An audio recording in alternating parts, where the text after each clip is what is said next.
Welcome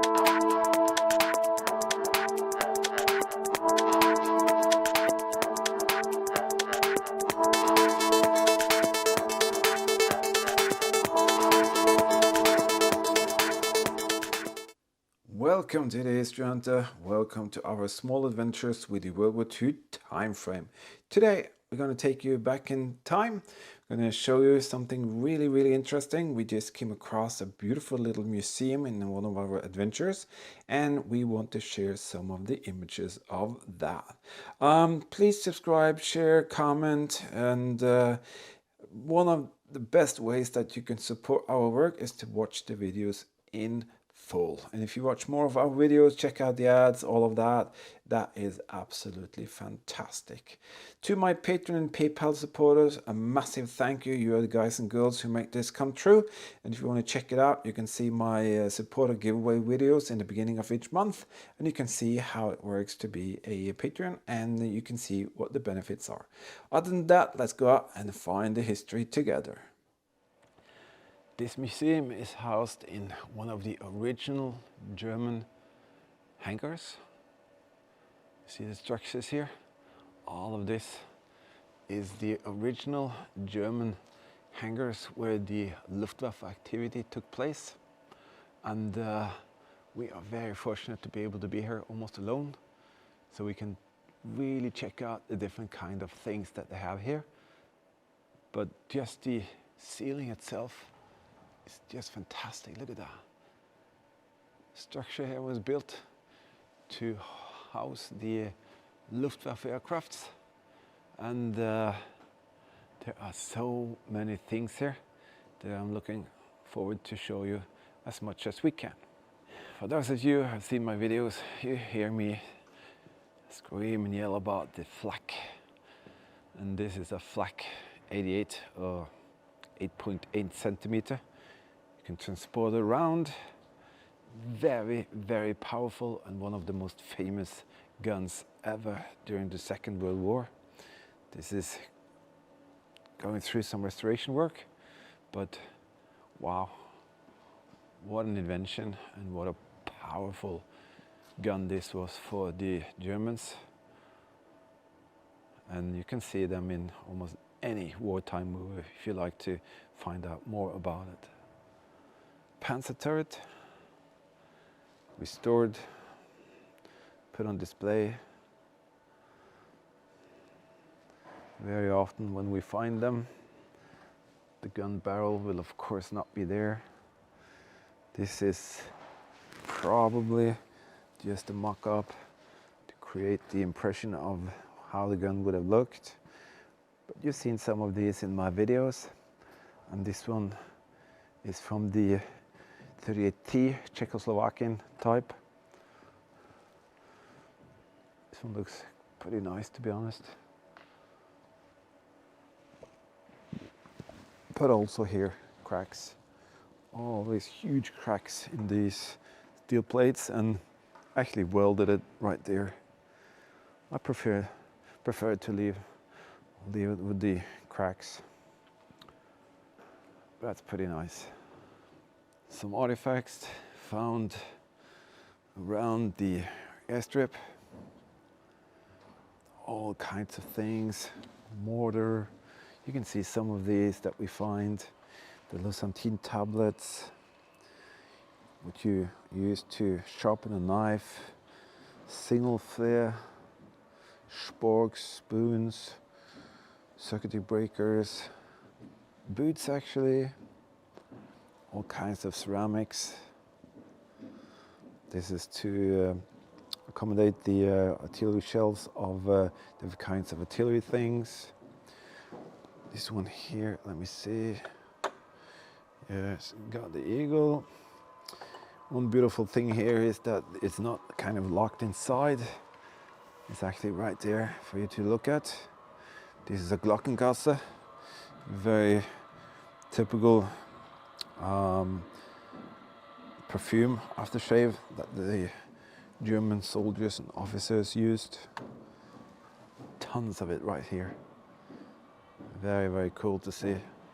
This German gentleman here, he's riding in a coach actually. course pulling it. And if you look closely, he has got a artillery cross or artillery kind of insignia there. See the shoulder pads, the eagle. He's a high-ranking officer. Very nice.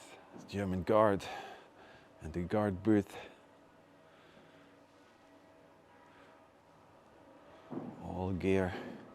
Got his Mauser. Got his ammunition pouches there on the side for the Mauser. Got his belt buckle. Got the guard shield, goggles, helmet, and the important telephone there. Some aircraft tires. Rubber looks pretty nice. Aero. Alright. That's a small tail wheel. Pretty interesting. Here are some of the drum barrels. Kraftstoff Wehrmacht, feuergefahrlich, 1942. Kraftstoff feuergefahrlich Wehrmacht.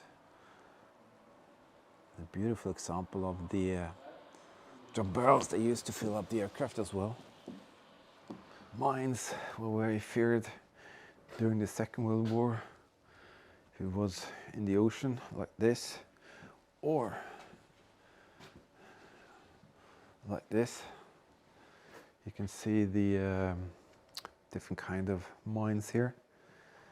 You have telemines, wood mines, glass mines, concrete mines. All of this was all around European beaches, and they made havoc. There's the S mine 35, but they don't have an S mine here. Maybe I should donate one to them. But dangerous stuff in the sand, and some of them are actually still there. Interesting. AEG. That's a movie displayer for the troops to enjoy a movie when they had relaxation time. Projector, that's what it's called, film projector. That's interesting. Also part of the history.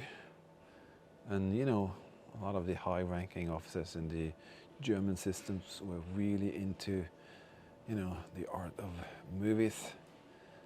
And they encouraged the troops to actually watch movies. You know, illegal spies, undercover agents, they all used this against the Germans. Made flyers, communication, hideaway radios in the attics, in the farmhouses. This is basically one of the most important things that happened during the Second World War. The hidden resistance towards or against the Germans was absolutely everywhere. Here's a drop tank from the Allied. This is a Sten gun poking out of the container there. Maybe munitions, some first aid kits, uniform pieces, guns, belts, sometimes cigarettes, all of that, biscuits. That's a drop container which was picked up in the forest era around here. Fascinating.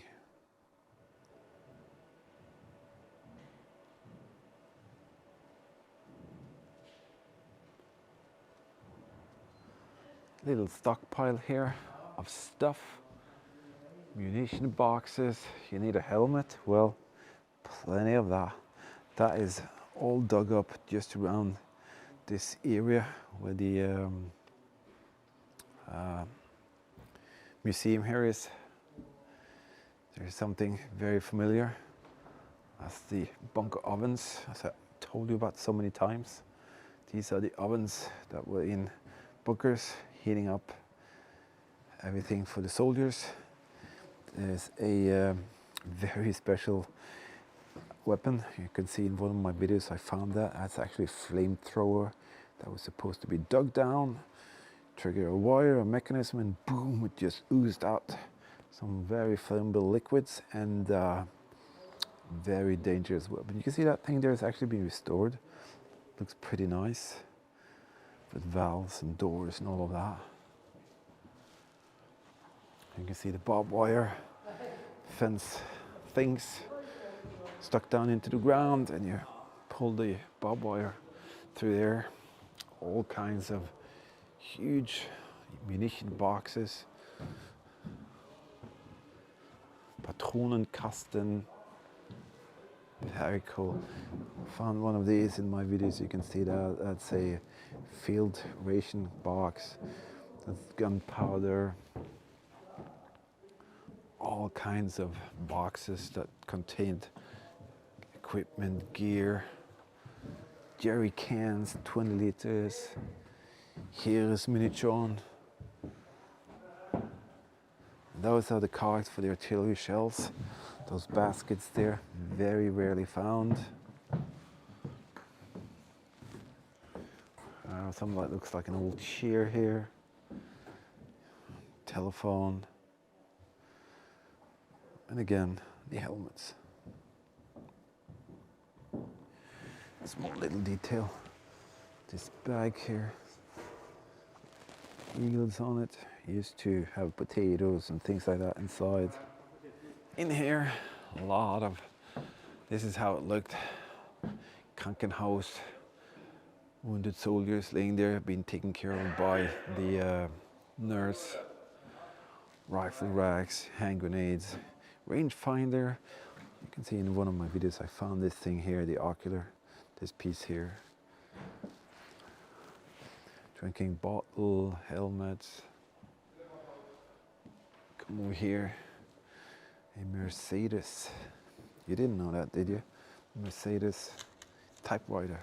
They don't just build cars, they make typewriters. At least they did. Again, huge oven here. Different kinds of ovens. Another one there. A scale. Maybe a bread bag. And the original Unsere Luftwaffe propaganda poster. Wow. This vehicle has a special history. It was taken by the SS when the Germans came here, and it was used by the SS as a staff car. And after the war, the car actually came back to the family who it was taken from. So pretty nice to see that. So in this specific car, the SS officers was driven around in the area when they were here. And that is something special. Quite interesting stuff they found just laying around. Like Eskishir here. You have ceramics here. All kinds of barbed wire pieces, tools. It's absolutely all the kind of stuff you can find in the ground around massive German installations.